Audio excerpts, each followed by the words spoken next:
On this Friday night, first-hand accounts from heartbroken Hawaiians. I've never seen something ravaged so fast. One family's frantic jump into the ocean to escape the inferno. We couldn't breathe. My little girl was like, "Daddy, you okay, Daddy?" Our Neetu Garcha reports from Maui. Canada's wildfire forecast. Firefighting is ultimately a Band-Aid solution. The predictions and the federal government's goal to protect communities. Volatile situation. A chemical plant in Toronto erupts in flames. And how times have changed. It's 4:30. 4:30? Who eats dinner at 4:30? Why more people are having supper earlier. Global National with Farah Nasser. Good evening to you, and thanks for joining us. The developments are only getting more grim after destructive wildfires wiped out an historic Hawaiian town. At least 67 people have now died due to the Lahaina blaze. And that's just from one fire. There are multiple fires burning across the island of Maui, which sadly means there will be more deaths recorded. This was the view from a passenger plane showing just how much of Maui has been engulfed in flames. Within that charred landscape, the devastated community of Lahaina, now the site of an unprecedented catastrophe. We are seeing loss of life here. As you know, the number has been rising, and we will continue to see loss of life. What we saw was likely the largest natural disaster in Hawaii state history. It's estimated about 1,000 people are still missing, and there are also thousands of others who have been displaced. While tourists can go home, most residents have no home to return to. People lost everything. Homes, jobs, their cars, some their pets. There's still people missing. I fought wildfires in California, and I was here yesterday when it flared up, and I've never seen something ravaged so fast. Our Neetu Garcha is on the island of Maui tonight and has been speaking with evacuees. Neetu, what's it like on the ground there? Farah, I'm in the Kihei area of Maui, and like much of the island, winds have been strong and consistent here. Many are hoping Mother Nature will continue to help firefighters get the upper hand as they try to understand the scope of what happened here. My husband and I are doing okay. You know, it is spiritually difficult. Lisa Pua'a is living in limbo, now staying with her daughter on the other side of Maui after she rushed out of Lahaina. Her home there is still standing, but most of the historic town around it has been reduced to rubble. There were tiles flying off of our roof. It really is heartbreaking. Communication networks are crippled and resources are running low. Pua'a got access inside Lahaina Thursday, where she says people are unable to get word out and some are still stranded. Since there's no communication, no way to tell people where the services are, we saw a crowd of people on a corner with all of these gas cans waiting, trying to get gas so they can at least get their cars and come to this side where all the resources are. Also stranded are families at the airport, camped out on concrete floors waiting for a flight out. We could see the flames, we could see the smoke billowing, and there was a lot of panic. Jacqueline Mayuga's situation is unique. I won a free trip to Maui from a Wheel of Fortune episode, so I won that exactly a year ago. I'd like to solve. Sure. Peeling a papaya. Yeah, that's it. We're giving it to Jacqueline. She's going to Maui. Here she goes. Mayuga says community support is helping everyone get through an anxious time. Everyone's watching out for people's stuff when they use the restrooms to take sink showers, so that's been really nice. Everyone's being really respectful of how we're all sleeping on the floor, sharing blankets. Staff at Hawaii airports are doing what they can to lift spirits. Travel out of the state is busy, but flights in are limited. This Thursday night flight from Honolulu to Maui virtually empty as countries, including Canada, warn against non-essential travel to Maui. Up in Lahaina Luna, I know people, Lahaina Luna Road, they couldn't get out. Service, it was really, really spotty. We couldn't reach out and let everybody know we're okay right away. As residents like Pua'a hope for communication networks and other key lifelines to be restored.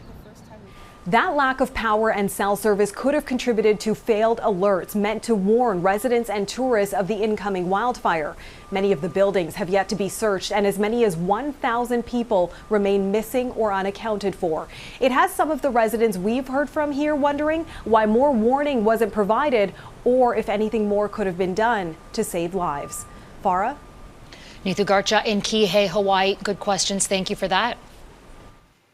Countless families have been forever changed by this tragedy, but one survivor story stands out. It's unimaginable.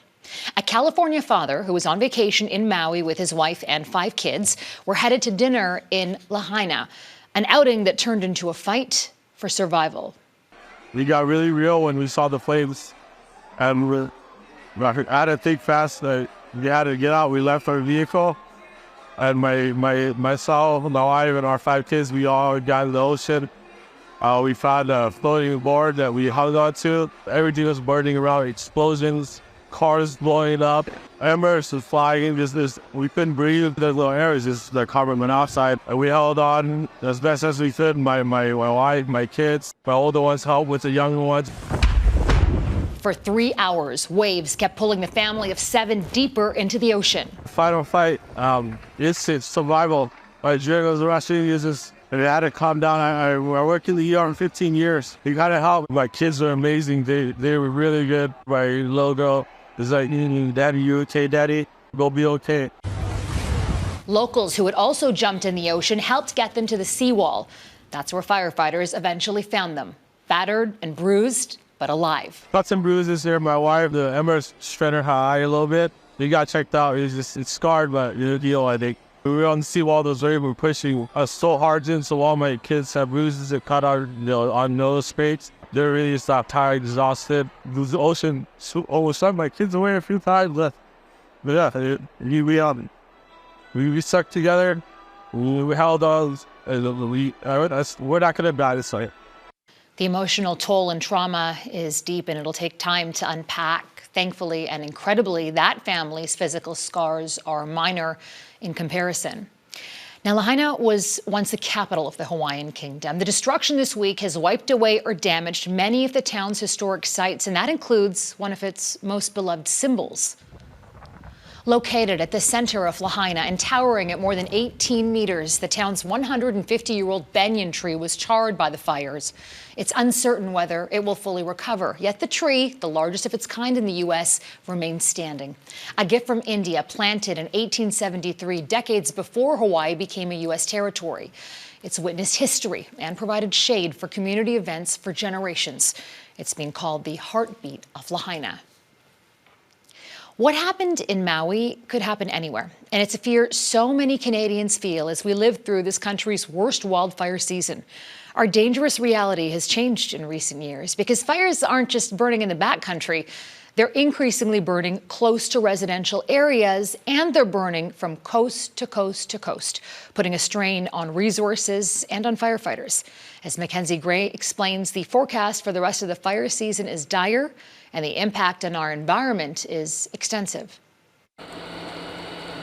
The worst wildfire season in Canadian history has no end in sight. This year's already devastating season is not yet over, particularly for those of us who live here in British Columbia.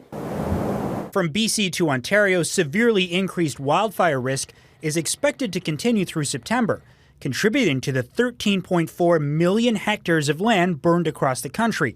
That's more than Nova Scotia and New Brunswick both entirely going up in smoke, and nearly twice the previous worst year on record, a total that will increase. Across the country, there are 1,138 wildfires burning, with 817 fires designated as out of control.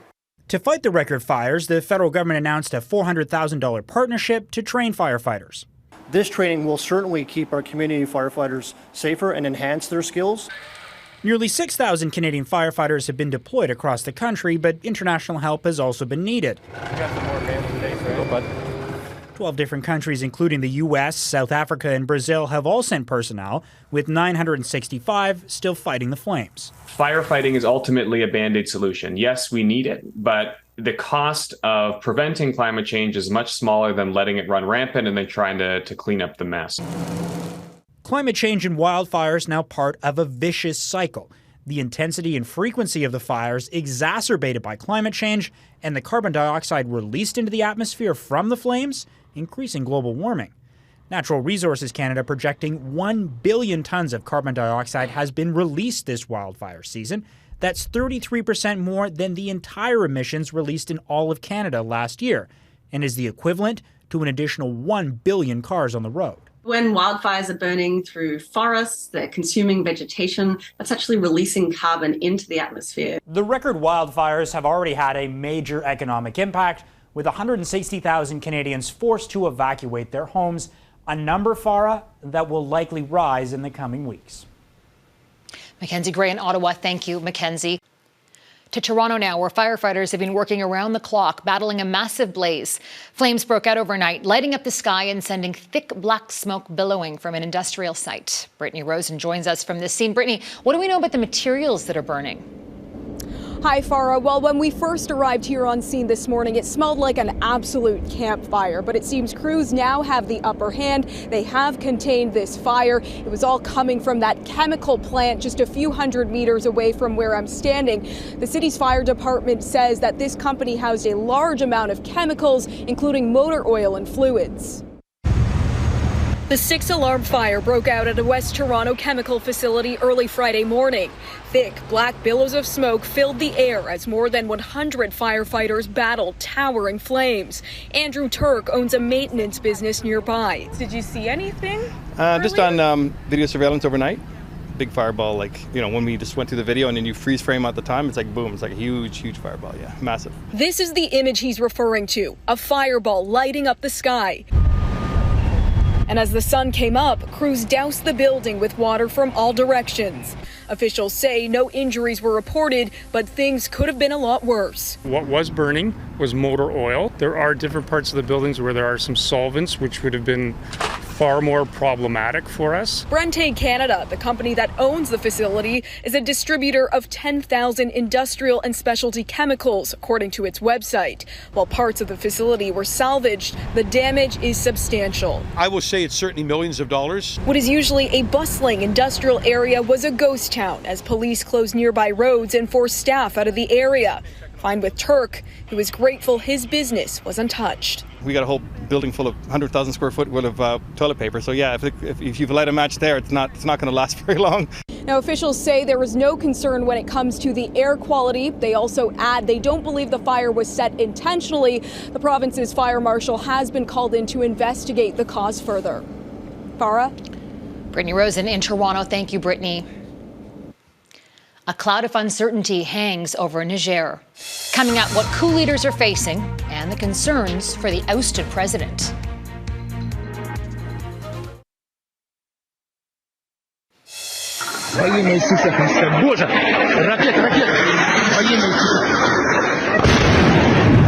A heart-stopping scene in southern Ukraine yesterday, close to where children were playing after finishing a day camp. Russian missiles targeted and hit a hotel in the heart of Zaporizhia. It was frequently used by United Nations staff, aid workers, and journalists. Загалом вже 112 кримінальних проваджень щодо посадовців військових. That's Ukrainian President Volodymyr Zelensky announcing he's cracked down on corruption within his country following a meeting of Ukraine's National Security Council. Zelensky fired the head of Ukraine's military recruitment centers. Zelensky says a review revealed signs of abuses from illegal enrichment to transporting men eligible to be drafted across the border.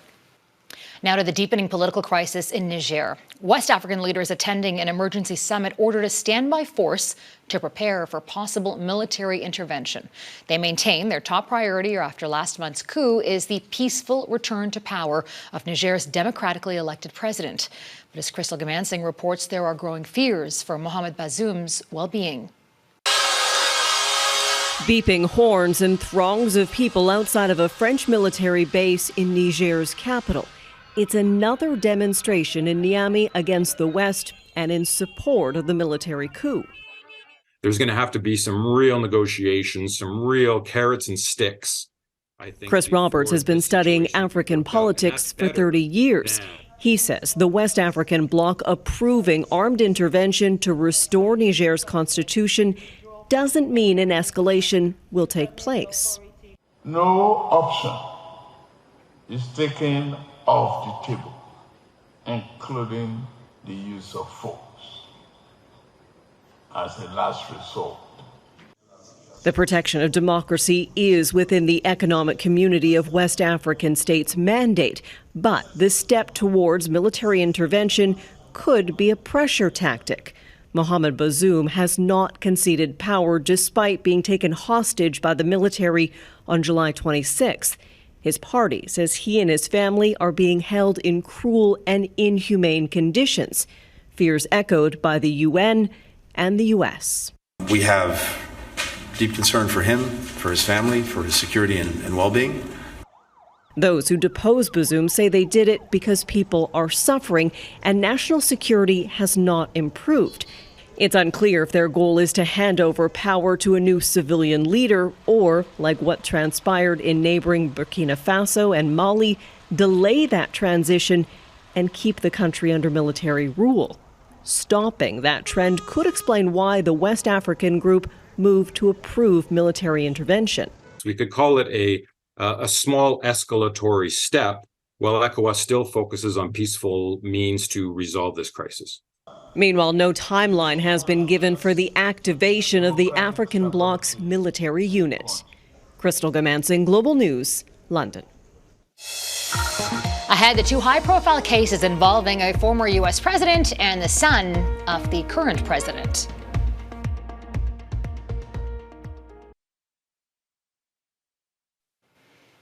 In Washington, the U.S. Attorney General named a special counsel to investigate the president's son, Hunter Biden.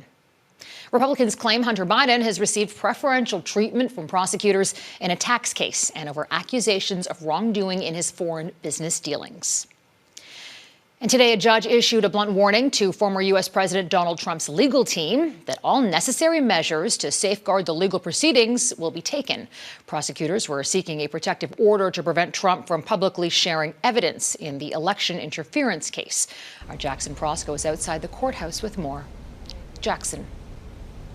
Farah, Judge Tanya Chutkan made it clear that even though Donald Trump is running a presidential campaign, politics will have no influence over her decisions regarding the case.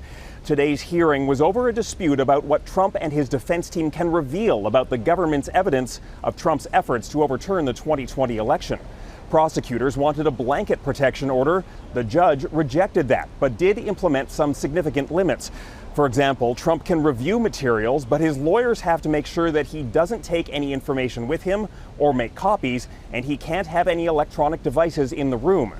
Prosecutors pointed out that Trump has shown a tendency to hang on to materials that he simply shouldn't have. 11.6 million pages of evidence and a hard drive will soon be turned over to Trump's legal team. Prosecutors have argued that any public disclosure of that evidence could have a chilling effect on witnesses, especially after Trump's recent social media post in which he stated, "If you go after me, I'm coming after you." The judge warned that all of Trump's behavior and statements are covered by conditions of his release that were set out last week. The other major dispute here is over the timing of a trial. Prosecutors have proposed a January 2nd, 2024 start date, just as the presidential primaries get underway. Trump has said there should be no trial until after the November election. A decision on trial timing will be made later this month. The judge warned that any statements that could be seen as tainting the jury pool will only add to the urgency for a speedy trial.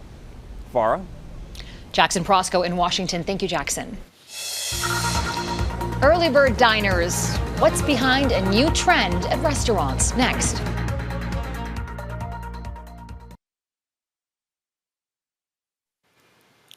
It's Friday night, usually a tough night for dinner reservations, right? Well, apparently not. Post-pandemic, Tuesday is the new Friday, and 5 p.m. is the new 8 p.m.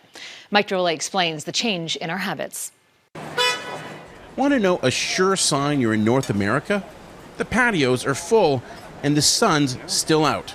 And no matter how many times we go to Europe, we can't seem to figure it out. They eat later than we do. Dinner starts at 9. So imagine how Europeans feel about coming to Canada now, because restaurants, for the most part, are seeing fewer evening reservations. It used to mean booking dinner after 7 o'clock meant you had kids, or worse, you were uncool. But I never bought into that. How many hot dogs we need? Some say our appetite for eating earlier is a leftover from the pandemic, when most office workers were stuck at home. No commute, no need to wait. It's a hangover that's still lingering, to be sure, with hybrid work schedules. And the service industry has had to adapt too.